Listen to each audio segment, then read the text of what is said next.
dor de bateria.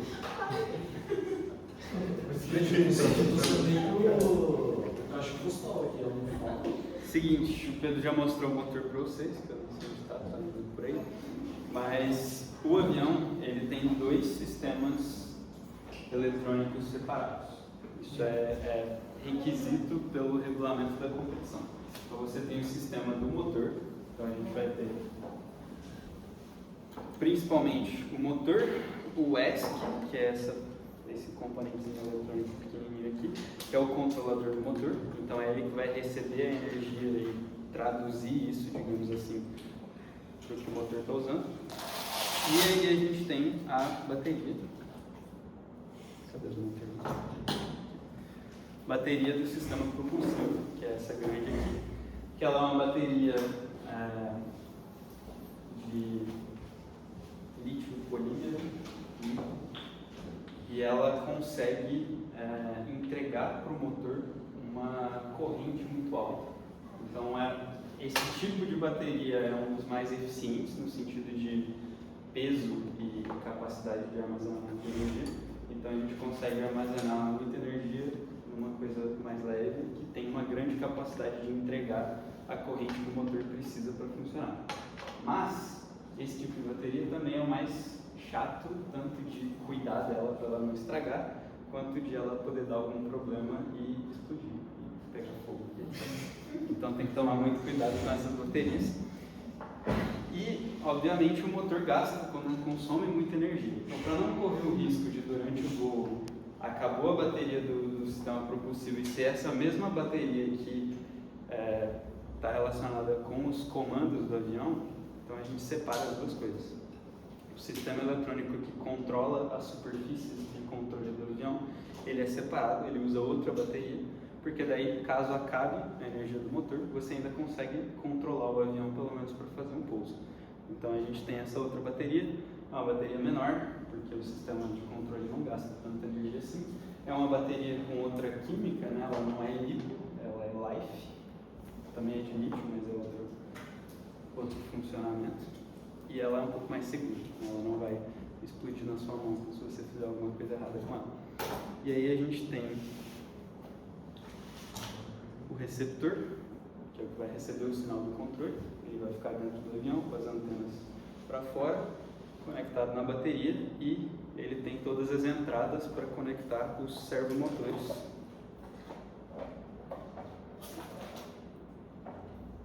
Que são as pecinhas que vão na superfície de controle para controlar. E aí quem se comunica com isso é o controle. Esse é o controle que a gente usa.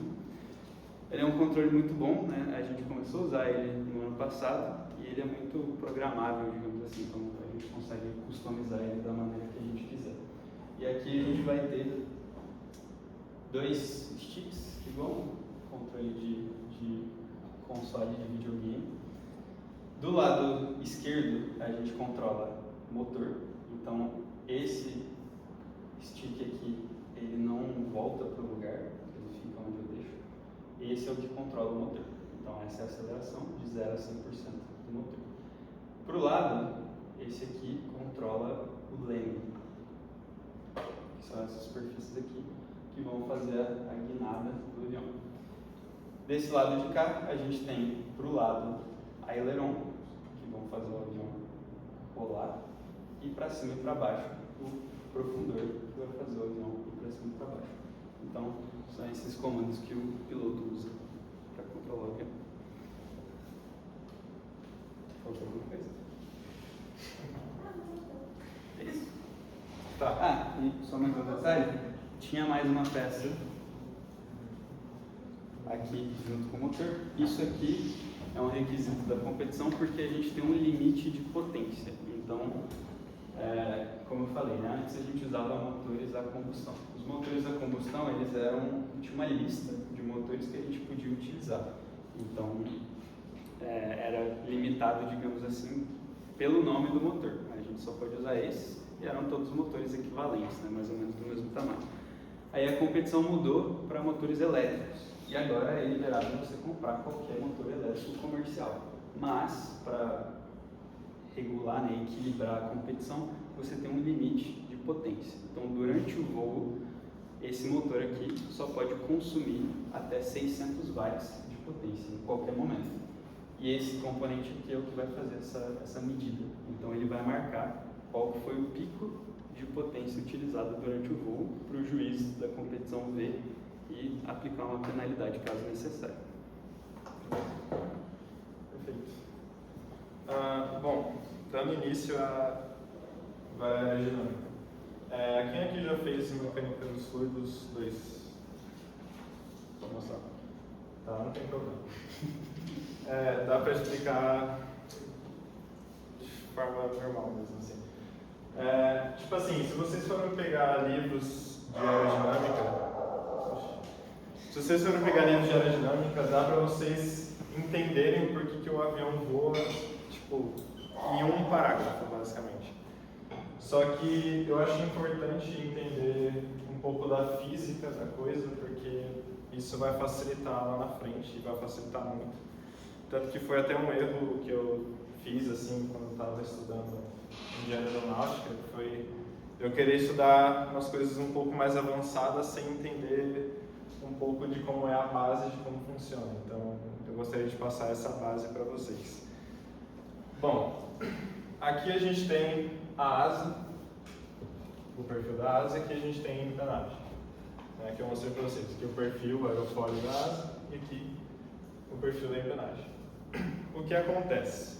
Quando o avião está em cruzeiro, que é o que a gente chama em voo, né, ele está na fase de voo, vai acontecer com que um fluxo de corrente de ar vai passar pela asa, em cima e embaixo. Só que, por conta da geometria do aerofólio, de ser curvado em cima e mais retilíneo embaixo, né? Como a gente pode ver aqui, esse tipo de perfil ele é aerodinamicamente eficiente, porque acontece um fenômeno durante essa passagem de ar no aerofólio que faz o avião voar. Então, basicamente, a magia do negócio ela acontece aqui. O que acontece? Quando esse fluxo de ar ele passa na parte de cima da asa, essas linhas de corrente elas são bem próximas em cima e embaixo elas são bem distantes. Elas são bem próximas em cima por conta dessa curvatura. E aí, em mecânica dos fluidos, a gente estuda o porquê isso acontece. Isso tem a ver com duas coisas. A primeira coisa se chama conservação de massa, que é basicamente se você tiver um tubo aqui e aí esse tubo diminui a área, você tem vazão mássica e você tem área. Não, volume no caso. Bom, você tem aqui, tipo, nessa primeira região 1 aqui, nessa região 2. Aqui tem M1, M1, e aqui M2 e V2. O que acontece é o seguinte. Imagina que você está lá lavando a calçada da sua casa com uma mangueira. Esse é o melhor exemplo possível. Quando você abre a torneira lá com a mangueira, começa a sair água. Então, se você não apertar a mangueira, vai sair água, só que de forma lenta. Mas se você apertar, a água vai sair de forma mais rápida. Só que muitas pessoas que não vão entender conservação de massa é que, independente se você apertar a mangueira ou não, vai sair a mesma quantidade de água. A única diferença é que vai sair água mais rápido. Então, se você diminui a área, você aumenta a velocidade. Mas a massa, basicamente, é a mesma coisa. Se você aumenta a área, a velocidade diminui. Então, isso funciona tanto em tubos e etc. Isso é muito importante porque na hora que a gente faz essa relação aqui, se essas linhas de corrente elas estão mais próximas umas das outras, então esse fluxo ele está como se fosse em uma área menor. Então a velocidade na região de cima da asa ela é maior. Então se a gente chamar aqui de V1, em V2 ela vai ser menor. Então V1 é maior que V2. Então a velocidade em cima da asa ela é maior que a velocidade embaixo.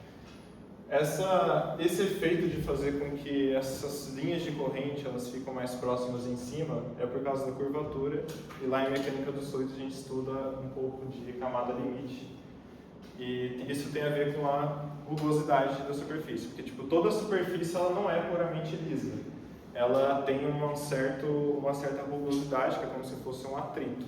Então, se a gente tem aqui um tubo e tem um escoamento de fluido, seja de ar ou de água, a velocidade desse fluido na parede ela é quase zero. E a velocidade máxima ela é aqui no meio. Então, ela vai diminuindo conforme ela vai chegando perto da parede. Então, ela tem esse comportamento aqui. Então, a velocidade mais alta do escoamento do fluido ela é maior no meio. Então, quanto mais próximo da parede, menor é a velocidade. Então, por isso que essa curvatura ela tem esse efeito de rugosidade que vai aumentando por conta da camada limite, então a velocidade próxima da parede ela vai diminuindo. Então faz com que esse efeito de rugosidade faz com que essas linhas de fluxo de ar em cima elas ficam mais próximas. Então por isso que o efeito da velocidade ele aumenta na região em cima da asa. Beleza. Só que também em mecânica dos fluidos a gente estuda um princípio, acho que vocês vão ver em física 2, chamado princípio de Bernoulli. Não precisa passar a equação de Bernoulli aqui, mas basicamente tipo assim, você tem uma parcela de energia cinética, uma parcela de energia potencial e é só isso que importa. Não, impressão, é isso que importa. Basicamente, o princípio de Bernoulli, ele vai falar o seguinte: se você conservar energia, tipo, se você quiser mais velocidade, existe um custo para isso. Então, se você quiser mais velocidade, você vai ter que diminuir algum dos outros pacotes de energia. Isso é conservação de energia. Então, se a gente aumenta a velocidade em um ponto, a pressão ela tem que diminuir. Então, o que acontece é que o que acontece é o seguinte: se essa região de cima da asa ela é mais rápida, então a pressão nela vai ser menor, pelo princípio de Bernoulli. Então, P1 aqui em cima e P2 embaixo, então P2 é maior que P1. Então, por conta dessa diferença de pressão, que é o que acontece a mágica do avião voar. Porque você vai ter aqui uma região embaixo da asa que a pressão é grande, e aqui em cima que a pressão ela é menor. E aí, se você pegar essa diferença de pressão, você vê que a força resultante ela vai ser para cima, porque P2 é maior. Então, se você fizer o ΔP, que é a variação de pressão, vai sobrar mais uma parcela de P2 do que P1, então vai ter uma força resultante para cima. E essa força resultante para cima é o que a gente chama de sustentação ou lift. Sustentação. Eu vou começar, acho que o pessoal perguntou para vocês na entrevista sobre alguns termos em inglês. O inglês ele é importante porque quase mais do que 90% da literatura de aeronáutica é em inglês. Então, eu vou trazer alguns termos em inglês para vocês acostumarem. Então, a força de sustentação é basicamente o que faz o avião voar, é basicamente o que a aerodinâmica vai estudar. para ver o quanto de sustentação o avião está gerando para fazer com que o avião ele voe, ele suba. Aqui também a gente tem a força-peso do avião. E como nem tudo são flores, a gente tem uma força, como se fosse uma força de atrito em voo, que a gente chama de arrasto, ou drag. Bom, tem uma equação tipo, geral da sustentação, que é a ICL. Deixa eu colocar aqui do lado. É assim.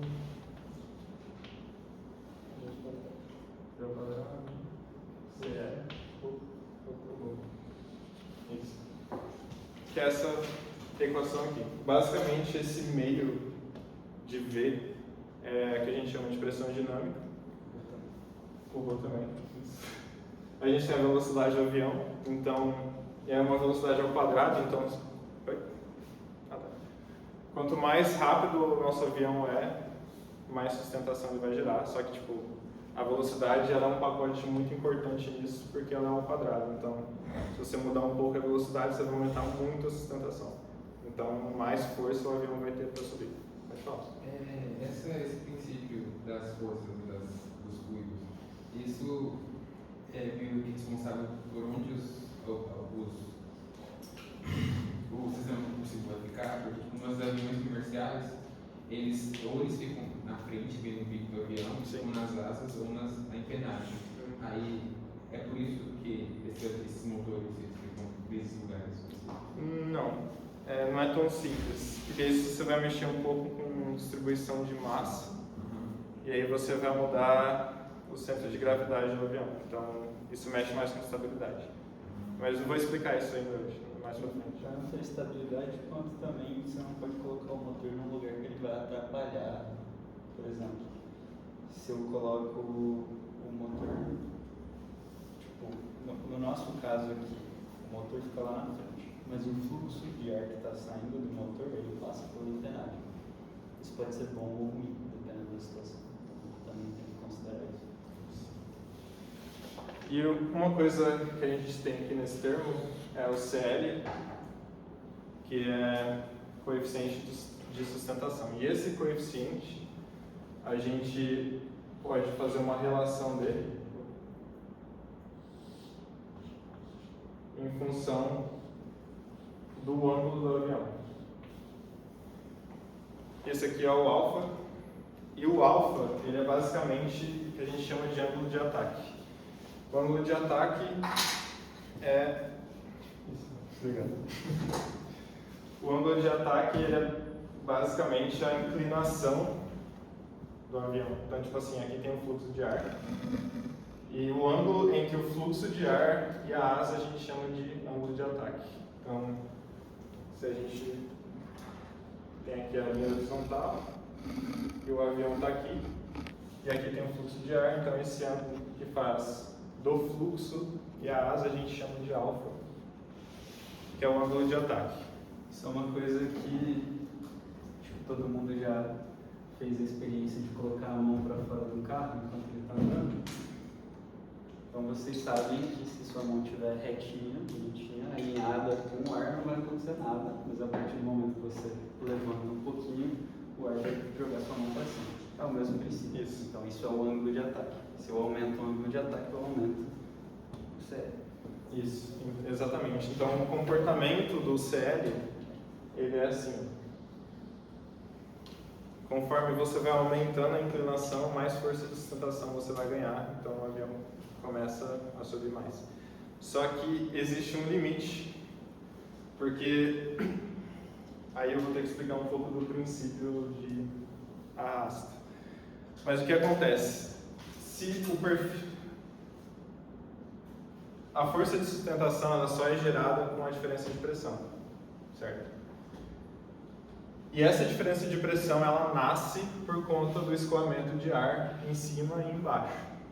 Conforme você vai aumentando o ângulo de ataque, esse fluxo ele vai mudando. Então, se você faz o perfil se você inclina um ângulo alfa aqui, você está inclinando muito a sua asa. Esse fluxo, ele vai vir aqui e ele vai ter uma certa descontinuidade por conta da velocidade do avião. Então, esse fluxo ele vai começar a se desprender aqui em cima. E esse desprendimento, ele é preocupante, de certa forma, porque se você elevar muito a asa, tipo assim, esse fluxo de ar, ele não vai conseguir percorrer, porque os fluidos, eles têm um comportamento de contorno, né? Tipo, eles sempre tentam buscar um contorno possível assim para fazer o escoamento.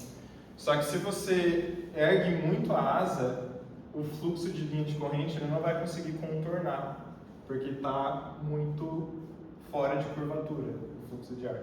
Então, basicamente, o fluxo de ar vai chegar aqui e já vai se desprender. Então, aqui fica sem ar, sem fluxo, então fica sem diferença de pressão. E se você fica sem diferença de pressão, você perde sustentação. Então, existe um ângulo limite para cada tipo de perfil que faz o avião perder voo. Então, significa o seguinte, significa que se o piloto ele elevar muito o avião, ele inclinar muito o avião, vai chegar um momento em que essas linhas de corrente vai se desprender de cima, o avião vai cair. Isso a gente chama de stall, muito importante. Stall. Então, quando o avião, não sei se já ouviram falar, mas o avião estolou é por causa disso. O avião ele perdeu a sustentação, porque parou de ter fluxo de ar aqui em cima. E aí no gráfico existe um CL máximo aqui,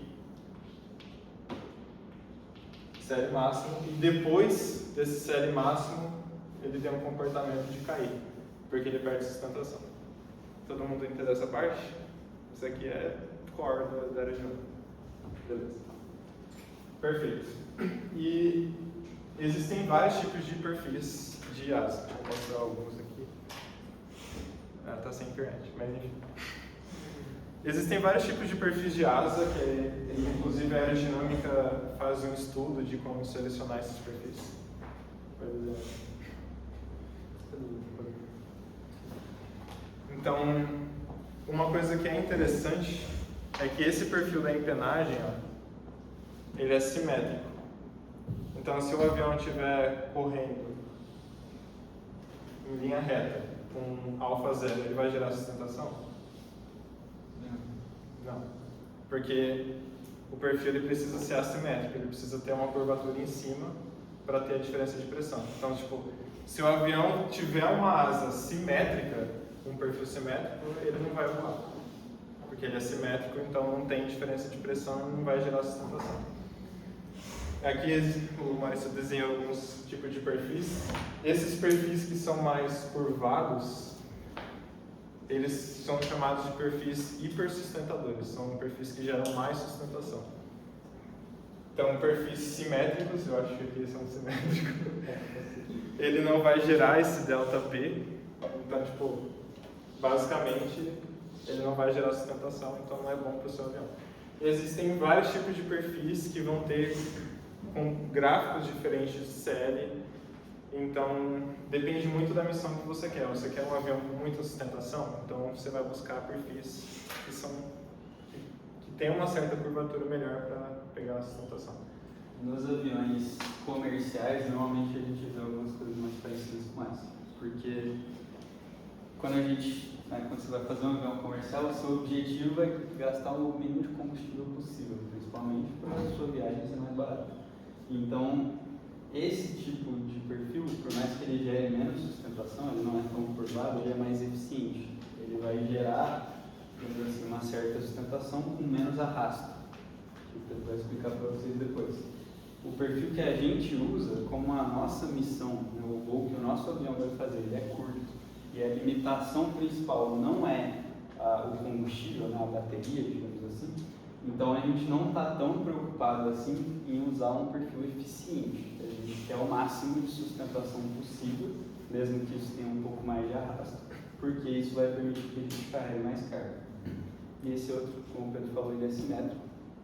Ele normalmente não é usado na asa, mas sim na empennagem, para você só controlar o avião. Bom, Tem aviões, por exemplo, o Azazai, que é um triângulo. Ele é simétrico e o avião voa. Por quê? Por causa do ângulo de ataque. Mesmo que você tenha uma...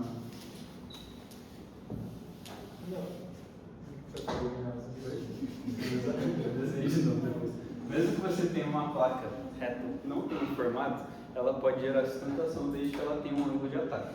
Então, óbvio, se ela estiver alinhada com o fluxo, ela não vai gerar sustentação, não vai fazer nada, contrário de um perfil como esse, por exemplo, que mesmo em zero de ângulo de ataque, ele gera sustentação. Mas uma coisa reta assim, se ela estiver inclinada, se ela tiver um ângulo de ataque, ela ainda vai gerar aquele comportamento que o Pedro explicou de manipular ali as correntes. Então, ela consegue gerar sustentação mesmo sendo simétrica. é o mesmo exemplo que o Maurício tinha falado do carro, né? A gente coloca a mão do carro e se a gente for fazendo assim, ele vai meio que empurrar para cima, só que chega um momento que ele estoura, ele vai parar de empurrar para cima.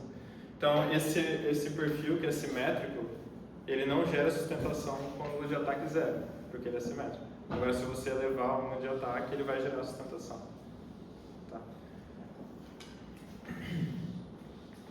E alguns aviões militares mais topo da linha, eles têm tipo F-14, eles sobem com uma asa de um jeito, eles fecham. Isso não afeta a sustentação da... Sim, mas tem outra aplicação. Eu vou explicar depois. Com a velocidade. Isso. É mais com a velocidade dele, eu vou explicar isso dele depois. Tá. Beleza. Todo mundo entendeu a sustentação, stall? Tá. Agora, como eu tinha falado, então você tem a sustentação e você tem um preço que é o arrasto. Ele é simbolizado pela D, letra D, de drag, que é arrasto em inglês. Existem dois tipos de arrasto, eu vou explicar mais pra frente, mas basicamente, vou primeiro explicar de uma forma mais simples, mas o arrasto ele é como se fosse o atrito entre a superfície e o ar. Então, conforme mais plano for o objeto, mais arrasto ele vai levar. Então, por exemplo, aquele exemplo da mão, se você colocar a mão fora da janela do seu carro e está assim, você está cortando o vento, porque o seu perfil é mais aerodinâmico. Agora, se você faz assim, o vento vai começar a te empurrar, isso por conta do excesso de arrasto. Só que uma coisa que é importante é que se você tiver aqui uma placa, imagina que vocês estão olhando ela de lado. Aqui tem uma placa, aqui tem um perfil mais tipo, curvado. E eles têm a mesma área de colisão com o ar. Então, tipo, vai vir fluxo de ar aqui e vai vir fluxo de ar aqui. Eles vão ter, mesmo que eles tenham a mesma área de contato com o ar, eles vão ter arrastos diferentes. Porque o ar que vai chegar aqui nessa placa, ele não vai conseguir percorrer a placa, porque ela já termina, ela é abrupta. Então ela vai começar a gerar arrasto. Já nesse perfil que é mais aerodinâmico, então o ar ele vai conseguir percorrer mais isso daqui. Então, mesmo que você tenha duas superfícies de áreas iguais, mas você tem perfis aerodinâmicos diferentes, né, tipo de curvatura, você vai gerar arrastos diferentes. Então, por exemplo, um exemplo que eu acho legal de fazer, se você pegar o ônibus, tipo os ônibus da circular, ele é assim, basicamente. Agora, se você pegar ônibus que andam mais rápido, ele já tem um perfil que é mais ondulado, assim. Até trem-bala, por exemplo, eles são mais aerodinâmicos, para você não gerar muito arrasto e você fazer com que o seu veículo não consuma muito combustível. Porque se você construir um trem-bala com a frente totalmente reta, você vai ter muito arrasto, então você vai consumir muito mais combustível por conta disso. Então, o certo é você construir um perfil mais aerodinâmico para o ar não se desprender muito rápido da superfície. Então o arrasto, a fórmula do arrasto, ela é basicamente quase igual a essa, a fórmula geral. A única diferença é que você vai substituir o D pelo E. Então você vai ter isso aqui.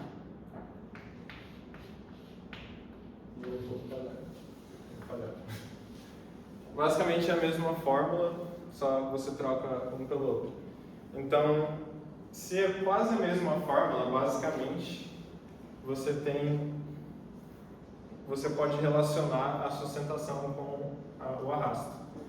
E aí que a gente chega na uma das primeiras definições que a gente faz em estudos de aerodinâmica, que é polar de arrasto. Então a gente consegue plotar em um gráfico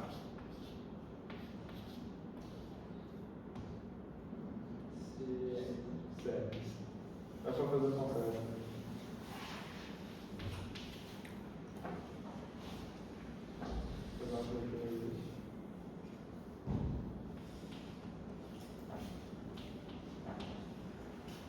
Bom,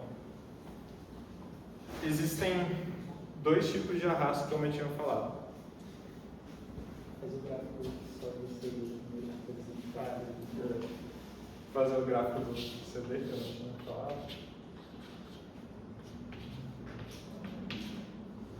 É o mesmo, tipo, quase o mesmo comportamento do que o gráfico de série. Tipo, se você colocar o CD em função de alfa, ele vai ter um comportamento quase parecido. Só que conforme você vai elevando o ângulo de ataque, você aumenta a sustentação, então você vai aumentar consequentemente o arrasto. E aí, se o avião estolar, se ele virar uma placa plana, ele vai ser um CD muito maior por conta disso. Beleza. Então, como eles são bem parecidos, matematicamente falando, você consegue fazer um gráfico com os dois, com o CL e o CD. A gente chama isso daqui de polar de arrasto, esse gráfico. A polar de arrasto, ela mostra a relação da sustentação com o arrasto. Só que existem dois tipos de arrasto, e aí é importante entender. O primeiro é o arrasto parasita.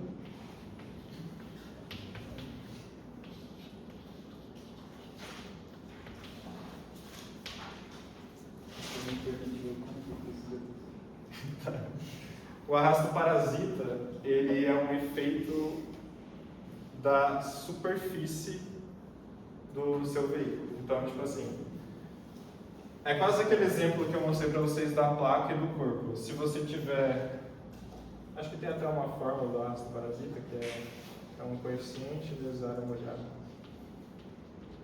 e a área de referência.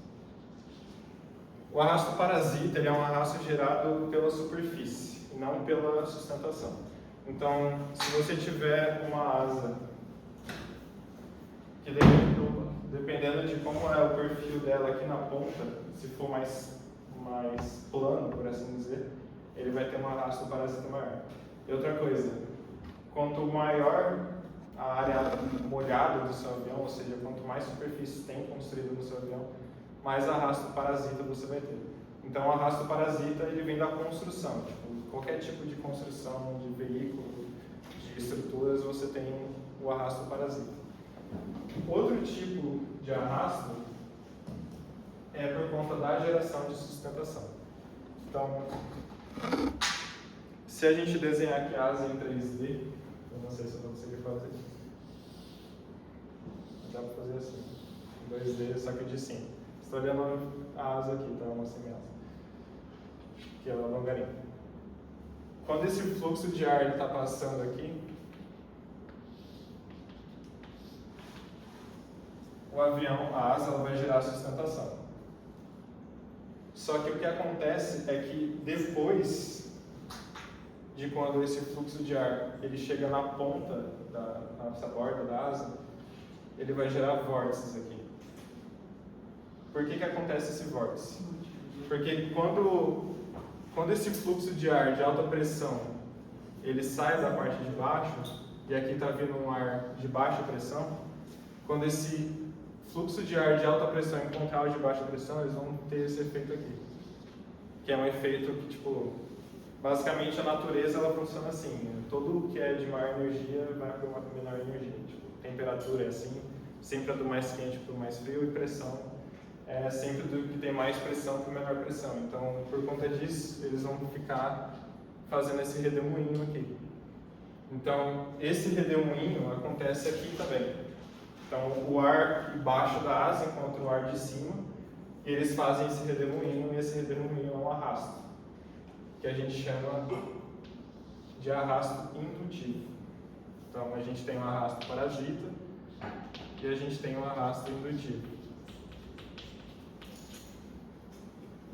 E aí, existe também um outro fenômeno que é o mesmo, na verdade, por conta disso, que é na ponta da asa. Na ponta da asa, você vai ter fluxo de ar vindo aqui, só que esse fluxo de ar também pode se desprender e já encontrar o ar de baixo aqui na ponta. Então, aqui você vai ter um arrasto maior do que a distribuição de arrasto pela asa. Esse efeito de ponta a gente chama de efeito de ponta. E ele basicamente tem uma foto que eu trouxe aqui. Deixa eu abrir ela para vocês.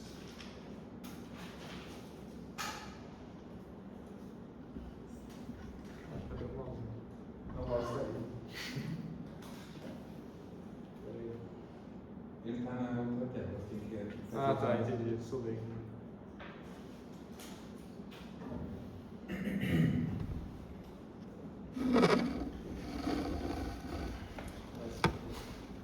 Tá, não vai dar pra eu mostrar que estou sem lente. Vai conectando a lente aqui. Mas enfim, tipo, na ponta da asa a gente tem esse efeito de vórtice aqui. E tem como a gente diminuir isso, que a gente chama de winglet. Então, imagina que vocês estão vendo a asa de lado aqui, né? Assim. Então, o efeito de ponta de asa ele está aqui, está gerando muito arrasto na ponta da asa. Só que tem como você diminuir isso se você colocar uma superfície, não sei se você já viu isso em aviões, que é uma superfície curvada na ponta da asa. Então, o avião ele tem meio que uma aleta que fica na ponta da asa, isso se chama winglets. E os winglets, eles servem basicamente para reduzir esse efeito da ponta de asa. Então, um avião sem winglet, ele vai gerar tudo isso de vórtice. E um avião com winglets, ele vai gerar muito pouco. Então, se você quer construir Então, se você quer construir um avião com baixo arrasto, é interessante que você coloque um winglet na sua asa para ele gerar esse menos arrasto. Aí já vou Aí que eles têm um winglet, aí tem um negócio meio redondo e um cilindro em cima do winglet. Isso é só tipo para sinalização ou tem alguma forma prática? Acho que pode ser para reduzir arrasto também, né? Porque você tem uma ponta. Sim.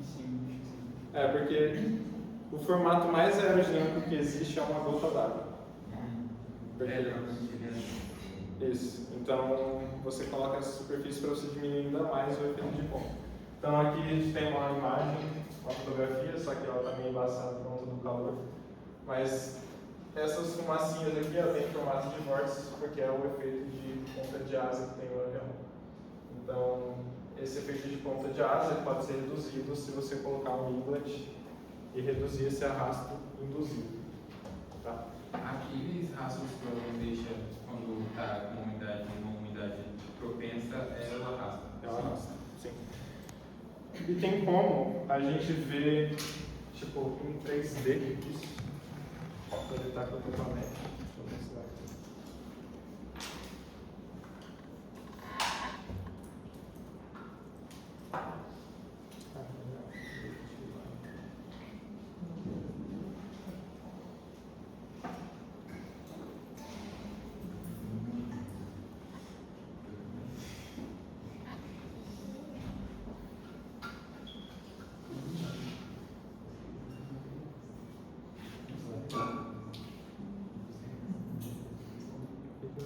Sem médico?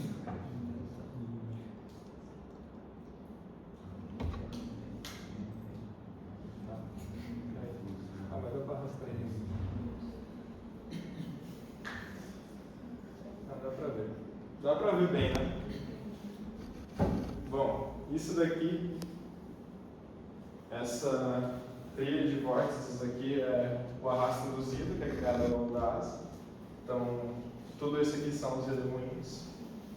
E essa forma de visualizar o arrasto induzido faz parte de uma teoria chamada Lift Line Theory, que é a teoria da linha sustentadora, que basicamente mostra como a sustentação ela é distribuída ao longo da asa. Se você tiver um avião com aerodinamicamente muito bom, a sustentação ela tem uma distribuição elíptica, dessa forma aqui. Então a sustentação é menor na ponta da asa, por conta do efeito e mais arrasto, e ela vai aumentando conforme você chega mais no centro da asa. E aqui atrás você tem as linhas de arrasto induzido, que ela é em vórtice. Então aqui vocês estão vendo que ela tem esse formato, que ela vai indo para baixo. Então, tipo, todo esse ar que passa por aqui, ele é direcionado como se fosse fechando, indo para baixo, por conta desse efeito de borda, tá? Que a gente chama. Deixa eu ver se tem alguma coisa. Tá. Então, voltando para polar.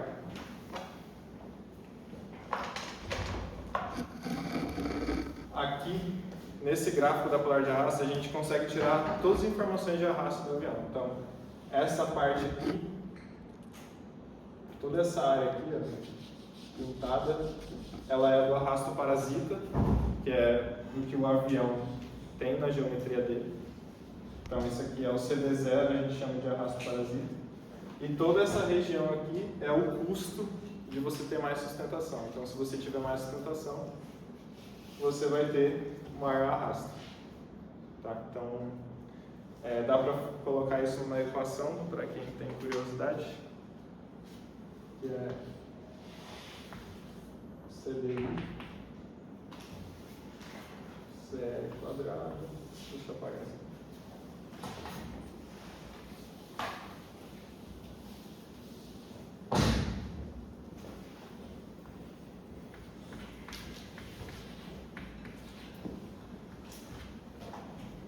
Essa equação aqui. Então, o arrasto induzido ele é gerado ao quadrado do CL. Então, quanto mais CL você tem, quer dizer, quanto mais CL você tem, você aumenta muito mais o arrasto induzido. E isso é em função de π, o AR, que é a razão de aspecto. A razão de aspecto é uma relação geométrica da asa. Na asa a gente tem a envergadura, que é a letra B, que em inglês é span. E a gente tem a corda, que é pela letra C, que é shore. Então, a razão de aspecto, ela é a relação da envergadura sobre a corda. Então, um avião quadrado é básico. Calma, peraí. Tá. Então, se você tiver um avião com uma envergadura muito grande e uma corda pequena, você vai ter uma razão de aspecto maior. Então, Deixa eu apagar isso. Apaguei sem pedaços. Então, se você tiver um avião com uma asa assim, o AR dele é tipo grande. E se você tiver uma asa mais assim, o R dele é menor. E, inclusive, acho que o pessoal das 3D de aerodinâmica estava estudando um pouco isso na fase do processo seletivo, né, que vocês estavam querendo um avião com mais sustentação. Planadores, que são aviões que têm uma asa muito fina, eles precisam de muita sustentação, porque até existem planadores que não têm motor. Eles são, tipo, impulsionados por algum carrinho, tipo, no chão, e aí eles só movimentam com os fluxos de ar que está na região. Esses planadores, eles têm uma razão de aspecto muito alta. Então, eles são aviões com asa enorme. Então, a envergadura de planadores, eles são muito grandes, eles são muito finos. Por quê? Porque quanto maior a sua razão de aspecto, maior é a sua sustentação gerada. Porque se você isolar aqui e passar para lá, você vai ter esse efeito. Então, se você quer um avião que tenha uma grande quantidade de sustentação, você vai ter que construir um avião mais comprido. Só que isso para o aerodesign a gente tem um custo, né? Porque se você for construir um avião com uma razão de aspecto maior, você vai mudar algumas questões de estabilidade, que eu vou explicar mais para frente. É isso. Todo mundo entendeu? Beleza. Tá, deixa eu apagar um pouco isso aqui.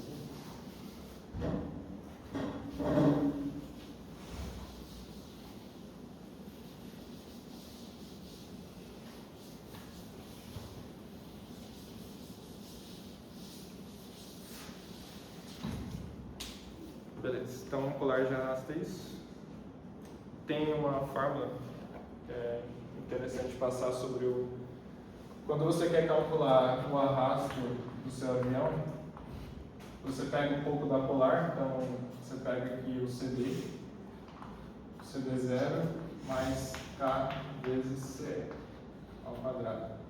Então aqui, para você calcular o arrasto do seu avião, você pega o arrasto parasita, que vem da estrutura, e a relação do CL. E esse K, ele é ali que eu mostrei, é 1 sobre AR vezes I vezes o coeficiente de Oswald. E esse coeficiente de Oswald ele é muito importante. O coeficiente de Oswald, que é esse E, ele é como se fosse um multiplicador de correção. Porque assim, um avião, uma asa que é mais, um tipo de asa que tem mais sustentação possível é uma asa elíptica. Ela é assim, ó. Você tem asa quadrada e você tem uma asa como essa que ela é trapezoidal. Então, você tem uma parte que ela é quadrada,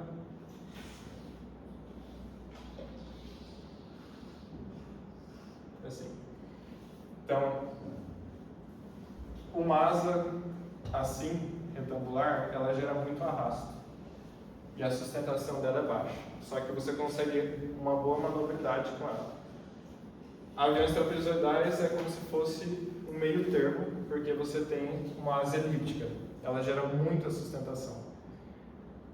Só que é muito difícil você construir uma asa elíptica, porque, na verdade, ninguém na competição faz uma asa elíptica, porque você vai ter que fazer uma asa meio que circular, então isso para estruturas é muito difícil, porque você vai ter que construir vários perfis de tamanhos diferentes, a montagem vai ser diferente. Você tem que pensar como que você vai usar a longarina, algum tipo de longarina para sustentar esses perfis. Então, como não tem como, ou é muito difícil você fazer, na verdade tem como, mas é muito difícil, a gente utiliza um coeficiente de Oswald para a gente corrigir como que é a distribuição de sustentação ao longo da asa. Uma asa elíptica, ela teria esse comportamento, a sustentação ela seria totalmente elíptica. Só que um avião com uma asa trapezoidal como a nossa, ele não vai ter esse comportamento perfeito. Ele vai ter algumas deformações assim, para subindo, etc. Então esse fator de Oswald, você multiplica ele aqui na sua asa trapezoidal e aí meio que você ajusta a distribuição de sustentação de forma elíptica. Isso facilita na hora da gente estudar como que é o comportamento do avião em voo. E também isso é importante para o setor de estruturas na área de cargas, porque cargas estuda como o avião ele vai estar suscetível a algumas forças durante o voo. Vou explicar mais para frente. Perfeito.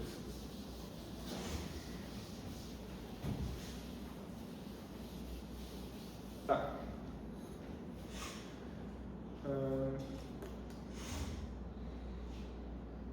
Beleza. Agora eu vou explicar outro parâmetro geométrico. Então eu explico aqui que é a razão de aspecto e existem outros parâmetros geométricos no avião. A gente tem o afilamento, que é pelo lambda, é uma letra grega, eu acho. que é o afilamento. Ou em inglês é paper ratio. O afilamento, ele é uma relação da corda do avião com a ponta da asa. Então aqui você tem uma semi-asa, só uma parte da asa, como se fosse aqui. Aqui você tem a corda da asa e aqui você tem a ponta da asa. Então, esses dois comprimentos aqui, tanto de ponta quanto de raiz, que a gente chama, é o afilamento. Então, o afilamento, o lambda, ele é a raiz sobre a ponta. Isso é o tamanho mesmo, tá? Você pode pegar quantos metros tem a raiz aqui, você mede, e quantos metros tem a ponta, você tem o afilamento. Por que o afilamento é importante? Se você tiver uma asa quadrada, retangular, a relação aqui é a mesma que aqui, então lambda é igual a 1. Por que o afilamento é importante? Existem dois principais motivos. O primeiro motivo é que você construir um avião com lambda igual a 1, retangular, ele vai ter mais arrasto. E ele vai ter uma distribuição de sustentação basicamente assim.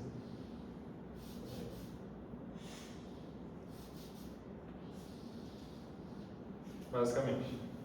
Então, vocês estão conseguindo entender isso aqui? Tá, não entendi. Tá, deixa eu explicar. Isso aqui é a distribuição de sustentação, certo? Tipo assim, a força de sustentação é maior no centro e menor nas pontas. Esse gráfico é tipo isso daqui. Certo? Beleza. Só que uma asa quadrada, ela tem uma sustentação. Deixa eu desenhar o gráfico que é melhor.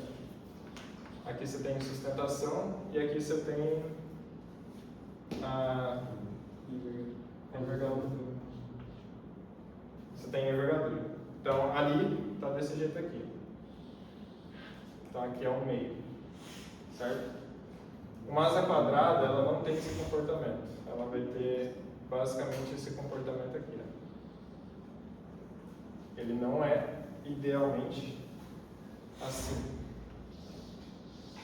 Ou tipo, pode gerar a mesma sustentação, mas ele é diferente. Isso tem um problema. Qual que é o problema?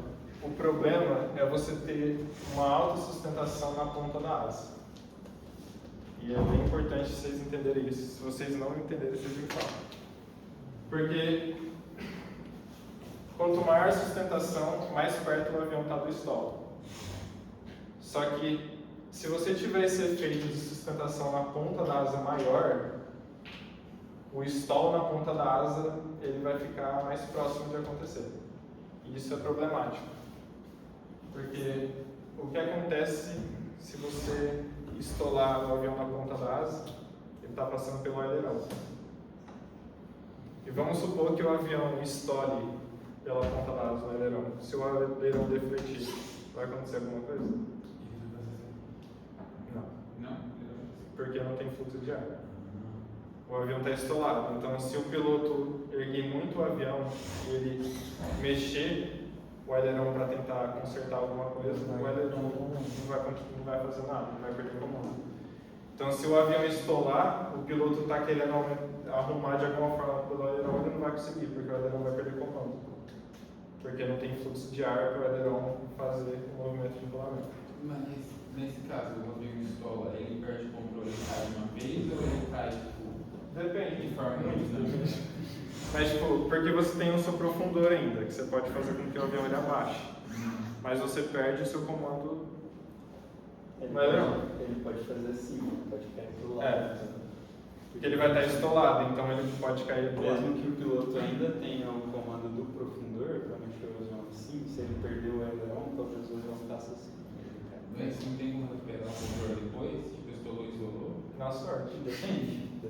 Justamente, se você fizer um avião que vai estolar e ele vai estolar primeiro na ponta da asa, Então, na hora que o piloto perceber que ele está estolando, ele já perdeu o comando do aileron. Então, ele já tem menos chance de conseguir recuperar o avião. Normalmente, o que a gente tenta fazer é fazer o formato da asa de uma maneira que, se o avião começar a estolar, ele vai começar a estolar pelo meio da asa, pela raiz. Por quê? Porque daí o piloto vai perceber, ele ainda consegue comandar o avião. Outra coisa que pode acontecer, no nosso caso, pelo formato do avião não acontece muito, mas alguns aviões comerciais, por exemplo, eles vão ter aquela empenagem T, que você tem a empenagem vertical e a empenagem horizontal fica em cima dela. Então você vai ter empenagem, beleza. Quando o avião está voando normalmente, você tem o fluxo de ar passando pela asa, e ele está vindo aqui. Se o avião está num ângulo de ataque muito alto, ele vai estar tipo assim. E a empenagem vai estar aqui. Aí o avião estola. Se o avião estola, o fluxo de ar que sai daqui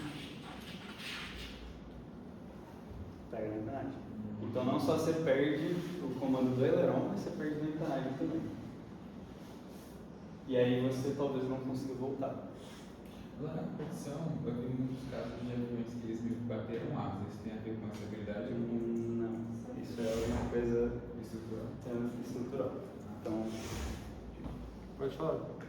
Se ele perde o aileron em uma das asas, ainda pode controlar o outro, ou se perde uma sim, das asas não é tão bom, porque eles atuam, os ailerons, eles atuam refletidos, digamos assim. Então, se eu quero que o avião incline para cá, eu preciso aumentar a sustentação ali para aquela asa subir, eu preciso diminuir. Então, eu abaixo o aileron de lá, eu aumento a curvatura daquele perfil, aí ele vai criar uma sustentação, e aqui eu levanto ele, e aí ele perde sustentação. Então, ele não faz assim. Se eu tiver só um, isso continua funcionando. Mas aí acontecem algumas coisas, por exemplo, o arrasto. Quando eu mexo o aileron, eu aumento o arrasto. Se eu mexer só de um lado, então eu aumento o arrasto só daquele lado. Então, além de virar o avião assim, ele vai fazer assim. E aí eu vou ter que controlar com o leme. Então começa a ficar meio complicado.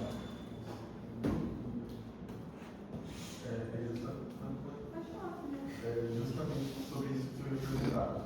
Questão de pilotagem. Porque a gente tem as condições. A gente tem que saber o leme e o aileron para mexer. Eu queria saber como que vocês buscam entender isso e quem pilota, como que a pessoa faz isso. A gente tem que entender como pilotar o avião, porque a gente precisa pilotar a gente precisa projetar um avião que seja fácil de pilotar. Mas não é a gente que pilota, porque é muito difícil. A gente tem um piloto, ele já ele mexe com isso faz, sei lá, 20 anos, ele gosta muito.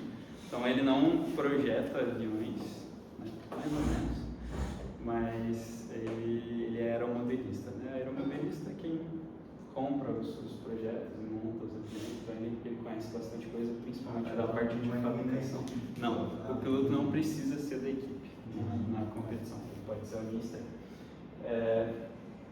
Só que realmente é muito difícil pilotar. Eu diria, né, eu nunca pilotei nenhum dos dois, mas eu particularmente diria que é mais difícil pilotar um avião desse do que um avião de verdade. Por quê? Porque você não está dentro dele. Então você tem que ter uma noção, tipo, o avião está lá longe, você está enxergando ele pequenininho, ele está virado numa direção aleatória e você tem que conseguir se colocar naquele lugar para entender como você vai virar. Aí, às vezes ele está indo para lá, então se você virar o controle para cá, ele vai virar para lá. E quando ele está voltando, ele vai virar para o outro lado. Então é muito difícil você ter essa noção. Aqui eu trouxe um gráfico que tem no livro. Isso aqui é uma semi-asa, né? Tipo, um pouco diferente daqui. Tipo, é como se você cortasse pelo meio, tá? Então, não é envergadura total, é só a semi-asa. Então, aqui está mostrando como é o comportamento com a mudança do afilamento, que é o taper ratio. Então, uma razão de um afilamento igual a 1, que é uma asa quadrada, ele tem um comportamento dessa forma.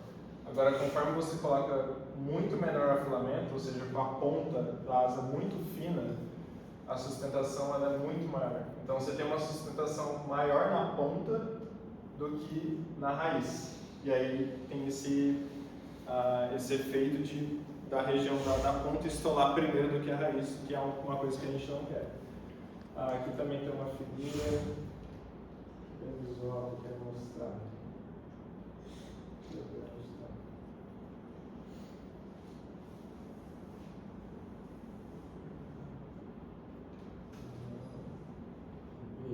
Eu. Então ele perguntou o motivo. Todo mundo não compra.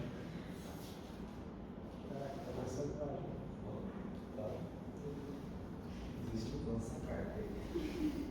Não, você vai perguntar em quando que deve ser uma de distribuição de sustentação a gente se encaixa, porque se não me lembro, a nossa asa é meio mista, né? Então ela deve Ela vai ficar mais parecida. É um meio termo, digamos assim. Ela Então, não, a ponta dela é a mesma, né? o formato da asa é. Então, a asa elíptica vai ter aquela sustentação que o Pedro mostrou, que também é elíptica.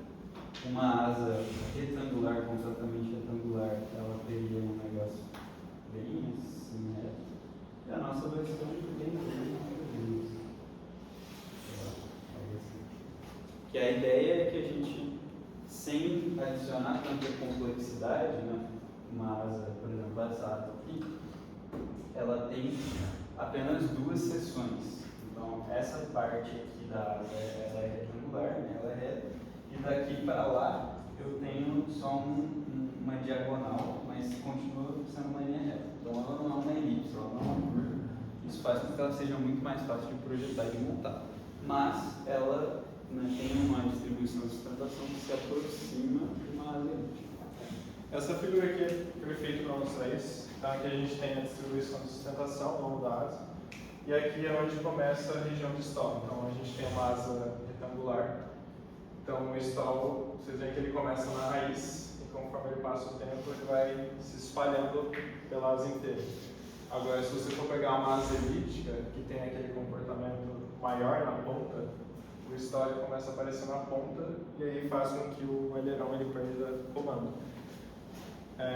Aqui tem outros formatos, o trapezoidal, só que é um trapezoidal só com uma seção, então ele vai mudando. No nosso caso, é um trapezoidal com 2 seções, então tem essa seção aqui que é retangular e essa seção que é trapezoidal, e muito disso vem porque a gente não quer que tenha esse stall na ponta. Então, se a gente fazer uma região, uma seção retangular, a gente faz com que esse stall comece aqui e não na ponta, para a gente não perder esse comando da aileron. Pode falar. A asa do mal de pato, que é o que está ali, a corda é muito maior do que a do Pérez. E eu esqueci de perguntar isso na hora que você falou de corda, mas por quê? É por conta da sustentação também? A corda é muito maior que a do Tipo, a asa é muito mais larga. então você mudou a razão de aspecto. Se você mudar a razão de aspecto, você vai ter uma relação de sustentação melhor. Você está afinilando mais a corda, aumentando um pouco mais a envergadura, então com isso você consegue mais sustentação e diminuir o arrasto. Porque você diminui o arrasto por conta da diminuição de grana. Na prática você vai ter uma asa menor, né? Se eu fizer ela com a mesma envergadura e com uma corda menor, eu tenho menos área de asa. Então eu vou ter menos sustentação. Só que ela é mais eficiente. Então, ao mesmo tempo que eu tenho um pouco menos de sustentação, talvez eu tenha muito menos arrasto. E daí, na vida real, o meu avião vai ser melhor. Porque mesmo que ele tenha uma área menor, ele é mais eficiente. Não sei se tem alguma coisa a ver, mas no teste de voo que a gente fez com. Acho que uma coisa dos pés ou com uma alma, sabe? Que a gente estava sem a superfície de controle e funcionava muito bem. E aí aquele voo foi bem externo. O voo que ele deu um loop. Praticamente ele detonava e aí ele basicamente entrou no stall, ele ia cair, mas o Marcos tinha que controlar e fazer. Ele deu um loop, mas assim, controlou. Tem como saber quando ele dá o stall, tipo assim, você conseguir. Como é que fala? Remeter? Tem tipo como saber como fazer isso em caso de stall ou realmente tipo fica. Não, tipo assim, o que vai acontecer quando o avião estolar? Ele vai começar a cair, ele vai perder sustentação. O problema é, se a estabilidade do avião estiver ruim, não só ele vai estolar, como ele vai querer continuar estolado. Tipo, na hora que ele estolar, ele vai tender a só aumentar o ângulo de ataque. Se a estabilidade do avião tá boa, ele estola, mas o piloto consegue controlar. Então é só tipo assim, começou a perder a sustentação, beleza, eu entendi que eu passei do ponto, eu volto, tá tudo bem. E aí depende muito também de onde você está.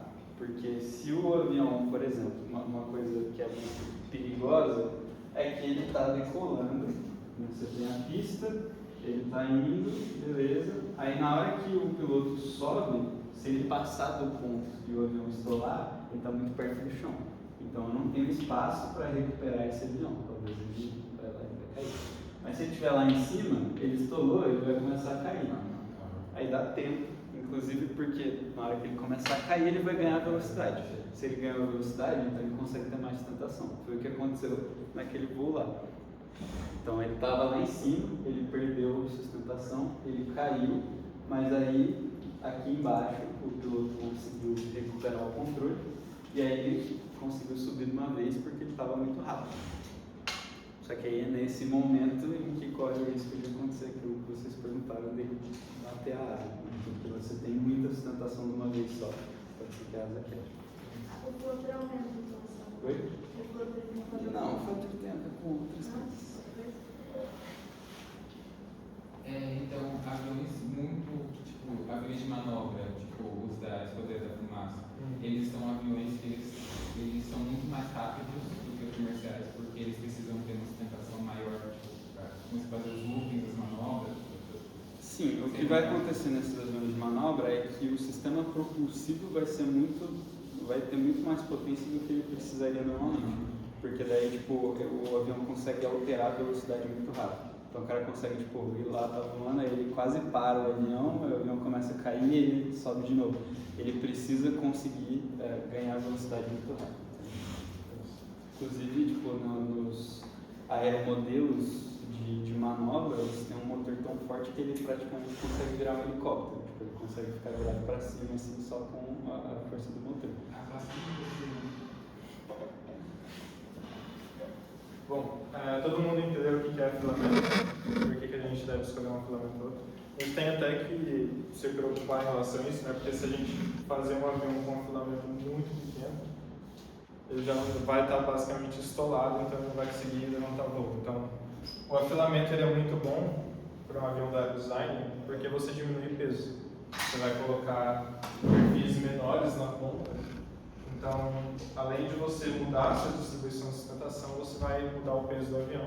Se você mudar o peso do avião, diminuir no caso, você vai conseguir mais pontuação. Beleza. Outra coisa que é importante falar é sobre efeito solo.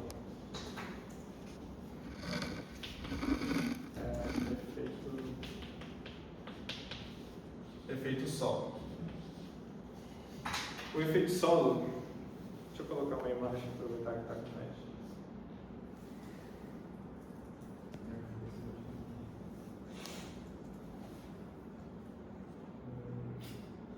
Uma foto aqui, não vai ser essa. Tá, o efeito solo é o seguinte: quando o avião está próximo do chão, todo esse vórtice que é criado na parte de baixo, ele é direcionado para baixo. Lembra aquela que eu desenhei aqui do arrasto induzido, né? Que é tudo, o arrasto ele vai em direção para baixo em forma de espiral. Quando o avião chega próximo do solo, você cria como se fosse um colchão de ar. Assim. Então, o avião está próximo aqui, por conta desse vento que vem para a parte de baixo da asa arremessada para baixo, você cria aqui tipo um colchão de ar de alta pressão. Então, se você cria um colchão de ar de alta pressão e você está chegando mais próximo, meio que você está aumentando ainda mais a pressão do ar que está aqui embaixo do avião. E se você aumentar mais a pressão embaixo e em cima continua a mesma coisa, então você ganha mais sustentação. Então, o efeito solo, ele é bom para você conseguir mais sustentação. Então, quando o avião está decolando, o efeito solo vai ajudar ele a decolar ainda mais, por conta do efeito solo, desse colchão de pressão que vai criando embaixo do avião. Ele pode ser às vezes ruim, porque dependendo de que você tem uma pista limite, lá na competição a gente tem uma pista para pouso de 110 metros. E dependendo da inclinação que o avião for fazer na hora de pousar, isso vai mudar se ele vai conseguir pousar bem ou não. Porque se ele fizer um pouso muito contínuo, isso vai ser um pouco difícil do piloto controlar isso por conta do efeito solo, vai fazer com que o avião vá para cima. E aí você não consiga pousar bem. Então, o piloto ele tem que manjar bem para saber qual o ângulo certo de você fazer o pouso do avião. Se a gente tem um limite de 110 metros de pista, então ele tem que achar uma forma boa de saber pousar esse avião. Então o piloto ele precisa conhecer muito bem o avião. O efeito solo também vai afetar um pouco do arrasto, né? Como o Pedro estava falando, eles têm os vórtices de ponta de asa. Quando você está voando, né, longe do chão,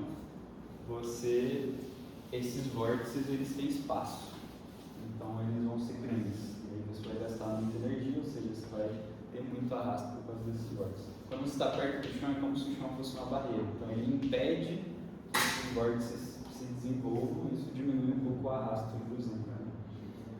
E como o Pedro estava falando, acho que é bom mencionar também, a decolagem e o pouso são meio que duas coisas inversas. Então a gente foca muito em fazer o avião decolar mais fácil, mas tudo que a gente faz para o avião decolar mais fácil faz com que ele seja mais difícil de pousar. Então se eu tenho um avião que tem pouco arrasto, muita sustentação, aí tem o efeito solo, tudo isso vai fazer com que eu precise de uma pista maior de pouso, porque se ele tem menos arrasto, ele vai demorar mais para desacelerar. Se ele tem muita sustentação, vai ser mais difícil colocar ele no chão. Esse efeito solo também é o que faz os carros de Fórmula 1 não decolarem, né? Contrário. Você tem que tomar cuidado com o efeito solo num carro de Fórmula 1 para o carro não decolar. Entendeu? Porque O que os carros de Fórmula 1 fazem é justamente contrariar isso. Então, no avião você tem uma asa que ela está orientada de uma maneira que ela vai gerar sustentação para cima. Nos carros de Fórmula 1 ela é virada ao contrário, porque ela tem que forçar o carro a ficar preso no chão. Isso é até importante, porque a empenagem do nosso avião, ela é simétrica. Ela é assim. Se você quer construir um avião com mais estabilidade, ou, por exemplo, igual o Mário está falando sobre carros de Fórmula, você pode inverter. Você pode fazer, em vez de ser um perfil simétrico, você faz um perfil assim. Porque se você inverter, você vai fazer com que esse avião ele fique mais no chão. Então, por isso que em carros de Fórmula você inverte o perfil aerodinâmico, porque se você inverter a sustentação é como se fosse para baixo. Então o avião, o carro de Fórmula ele fica colado no chão. Inclusive os carros de Fórmula 1, eles têm uma tecnologia que tá lá o piloto, ele aperta um botão e aí basicamente o perfil faz isso daqui. Não sei se todo mundo já viu, mas tinha separado um vídeo, não sei se está esse vídeo aqui. Deixa eu ver se eu consigo ver aqui rapidão.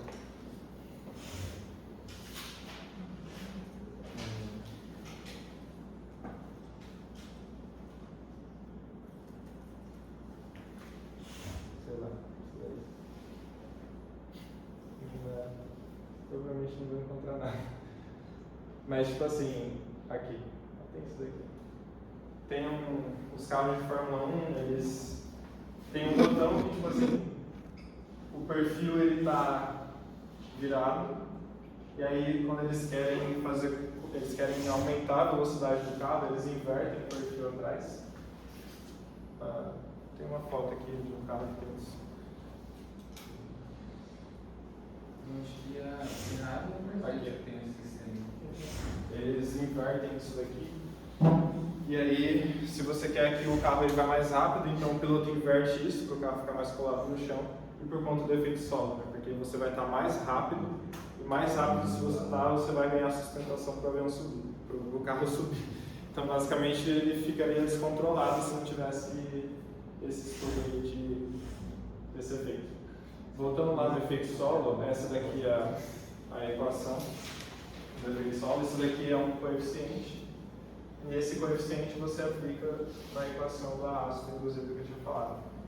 E esse coeficiente ele mostra a relação da altura do avião com a envergadura.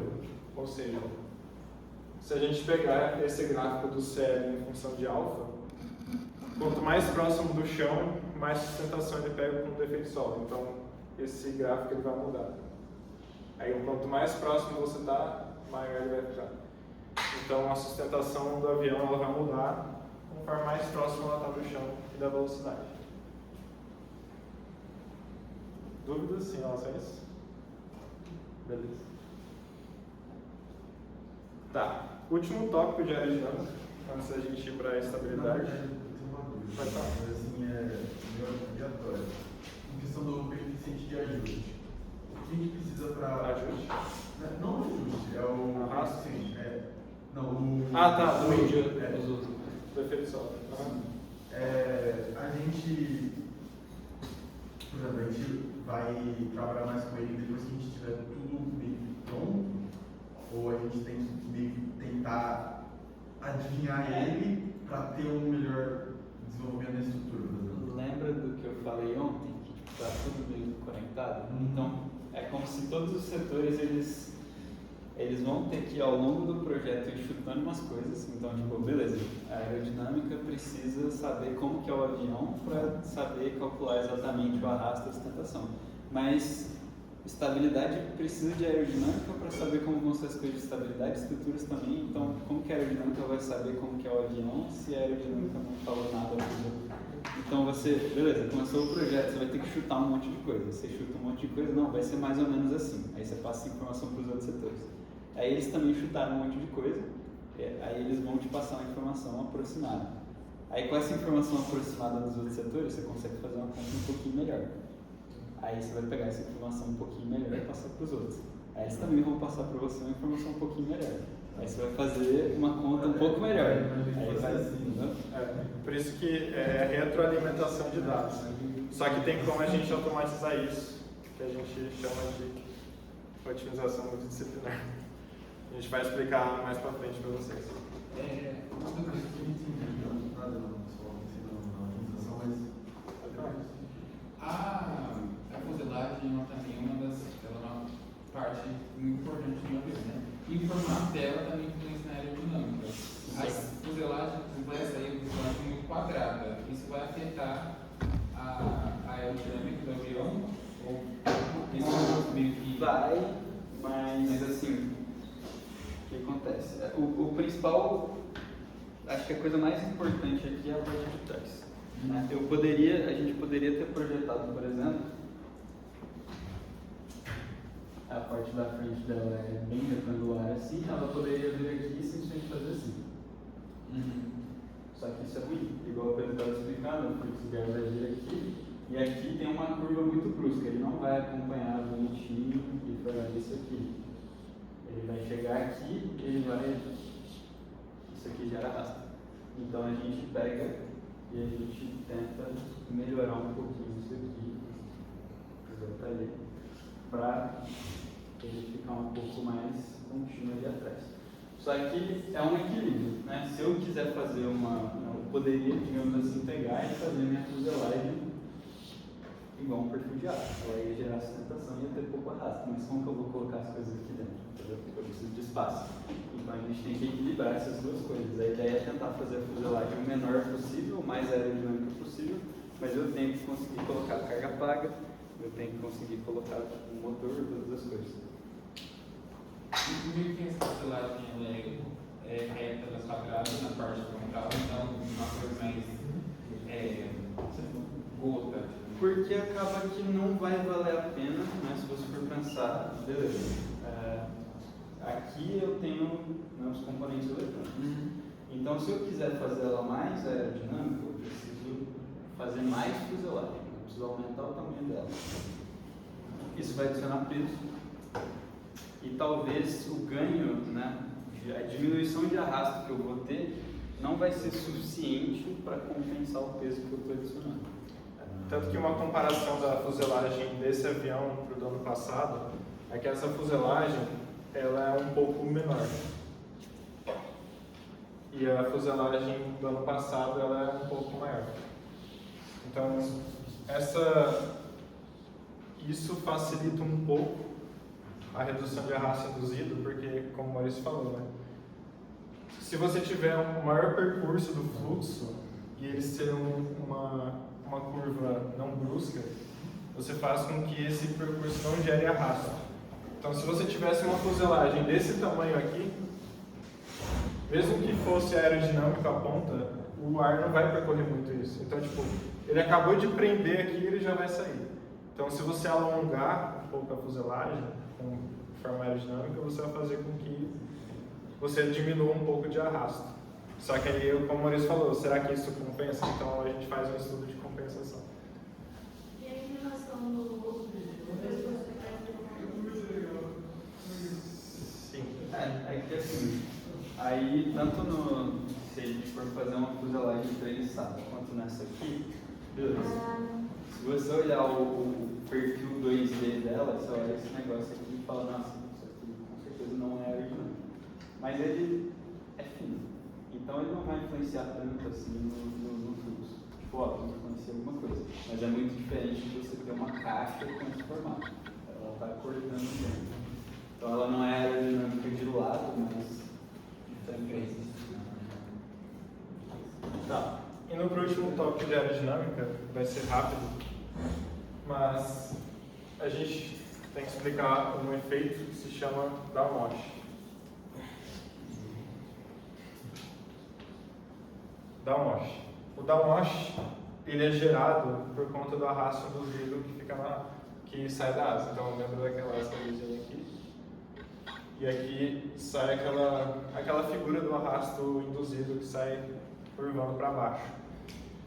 Então, todo ar, todo vórtice que vem atrás da asa, ele é direcionado para baixo. Então, é como se fosse ali um fluxo de ar que é jogado para baixo no avião. Agora a gente pode ver nessa imagem aqui. Aqui está a asa e esse fluxo ele é jogado para baixo. Só que aqui atrás a gente tem a empenagem, a cauda. Dependendo de onde está posicionada essa cauda, dependendo da inclinação do avião, essa cauda ela vai receber esse fluxo de ar para baixo. Então, a asa ela está aqui, e aí aquele fluxo de ar jogado para baixo ele vai fazer com que a cauda sinta isso, e o avião vai subir. E a gente vai estudar essa estabilidade. Mas o downwash é gerado por conta desse arrasto, e é direcionado para baixo. E aí ele faz com que o avião ele aumente o ângulo de ataque. Quanto mais rápido o veículo vai, basicamente ele tende a se inclinar para cima devido conforme do avião. Se você fizer errado, sim. A ideia é que o avião, o Pedro vai falar isso de estabilidade agora daqui a pouco, ele não pode tender a sair da posição que você quer que ele fique. Então, se você fizer a estabilidade do avião errado, aí sim, quanto mais rápido você for, ou quanto maior o ângulo de ataque dele, maior é a tendência dele de virar para cima. Tá, então isso seria a função da cauda. Essa é a função da cauda. Exatamente. A função da cauda é equilibrar o avião, basicamente. Tanto que existem aviões sem cauda que a gente chama de asa voadora. Tipo o B2. O B2 ele não tem cauda, aquele bombardeiro. Posso precisar. Aquele que parece Minecraft atrás? Não. É que é todo quadrado atrás. Não é assim. É? Por que parece Minecraft? Vamos deixar isso para estabilidade, eu vou comprar. Pode ser. É quadrado atrás. Mas tipo, o B2 ele é um avião que não tem cauda, ele é um estilo de asa voadora. Então a forma de estabilidade dele é um pouco diferente, mas a gente vai explicar isso depois. Naquela imagem que você mostrou tinha upwash e downwash. Qual que são as diferenças? Eu vou complicar um pouco mais agora e eu vou falar sobre isso também. Assim, downwash é muito importante para a estabilidade porque vai mudar bastante o comportamento da empenagem. Mas, de certa forma, dá para enxergar também quase todos os efeitos de aerodinâmica como resultado do downwash. Isso é uma coisa que é um conceito um pouco subjetivo, que eu demorei bastante tempo para entender também, E a equipe demorou bastante tempo para considerar pensar nisso, mas é muito importante e os juízes cobram isso bastante nos relatórios. Então, o que acontece? Vamos começar do básico. A gente estava lá falando do perfil. E aí, todo aquele fenômeno aerodinâmico, no final, eu posso entender de outra maneira também, simplesmente pela terceira lei de Newton. Vamos pensar na placa pura do espaço. Então, se eu tenho uma placa assim, e ela está sob um fluxo de ar, o que ela vai fazer com esse ar? Vai jogar ele para baixo. Se essa placa jogou o ar para baixo, o que o ar está fazendo com ela? Vou jogar ela para cima. Então, isso gera uma sustentação. Só que, lembra que o Pedro falou que o coeficiente de sustentação, ele depende do ângulo entre o seu perfil ou a sua placa em relação ao ar. Não é em relação ao chão, é em relação ao ar. Então, se a minha placa está fazendo o ar ir para baixo, ela está mudando a direção do ar. E isso está mudando o ângulo de ataque dela. Quando eu estou pensando em uma coisa 2D, isso não vai ter efeito nenhum. Por quê? Porque aqui eu não tenho... É meio difícil de imaginar, mas vamos lá.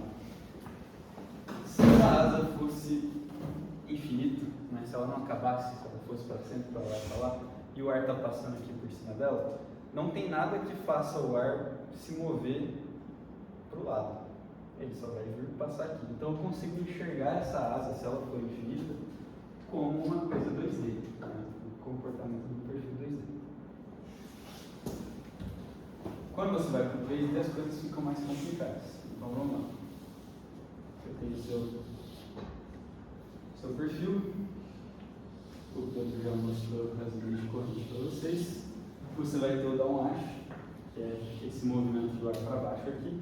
Você tem o upwash também, quando o ar passa por aqui, ele sobe um pouquinho na hora que ele passa por cima da asa, mas isso não vai ter muita importância para a gente, porque é um efeito bem mais fraco também. Mas ok, o ar está indo para baixo. Se o ar está indo para baixo, então ao invés de a direção dele ser essa, na verdade ela é mais assim. Se eu mudei a direção do ar, eu mudo meu ângulo de ataque. Eu estou diminuindo o ângulo de ataque. Vamos supor que eu tinha... Vou voltar para a minha placa. Esse é o meu ângulo original. Se o ar estiver vindo assim. Se eu tenho downwash, ele está vindo assim. Então o meu ângulo é um pouco menor. Que a gente chama de ângulo efetivo de ataque. Então, na vida real, o que a asa está enxergando não é o ângulo geométrico que ela tem em relação ao chão, ao ar. Ela está enxergando um ângulo um pouco menor por causa do downwash. E aí, isso vai fazer com que a sustentação seja um pouco menor. Só que isso não acontece de maneira igual em todas as partes da asa. Vamos voltar para aquele desenho do Pedro. Isso aqui é minha asa, não olhando de frente. Então aqui é a ponta da asa, aqui é o centro, aqui é o outro lado. Ok, então o ar está passando por aqui. Vamos supor que a asa está virada para frente, o ar está entrando no quadro e ele está sendo jogado para baixo. Se a minha asa tem uma distribuição elíptica, ou não precisa ser elíptica, mas ela é menor nas pontas, menor no meio, aqui no meio eu estou jogando mais ar para baixo.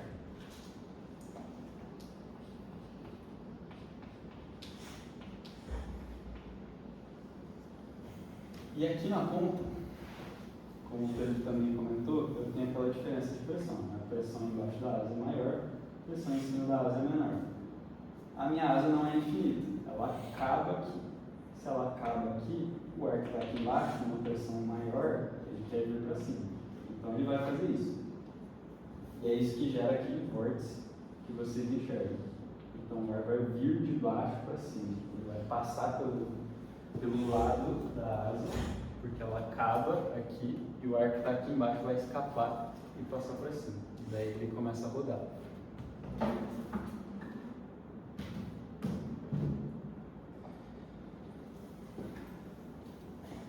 Então, isso tudo vai fazer com que o ângulo de ataque da asa, que ela realmente está enxergando, seja diferente em cada seção da asa. E é isso que vai gerar aquela diferença de stall. Então, aonde que eu vou instalar primeiro, onde que eu vou instalar depois, depende disso. Então, o ângulo de ataque que a asa realmente enxerga vai depender do downwash. E aí eu preciso entender como funciona o downwash, para saber como vai ser essa distribuição. É por isso que a minha sustentação não é a mesma em todas as partes da asa. Então, aqui a sustentação é menor, por quê? Porque eu estou enxergando o ângulo de ataque menor.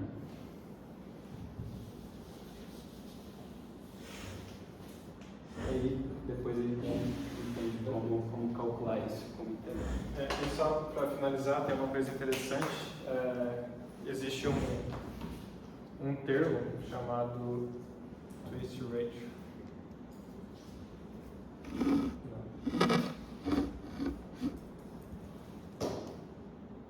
Que é você fazer uma asa com a inclinação diferente da raiz e da ponta. Então é como se na raiz você tem o perfil inclinado 0 e na ponta você inclina. Então, tipo, conforme vai passando os perfis aqui, você vai inclinando mais para fazer essa correção que o Maurício tinha falado. Então, esse fator de torção, como se fosse assim, ele é um pouco mais difícil de construir, mas tem como fazer essa correção. Bom, a parte de aerodinâmica que a gente finalizou, a gente vai ter um intervalo, 10 horas a gente volta para fazer a estabilidade.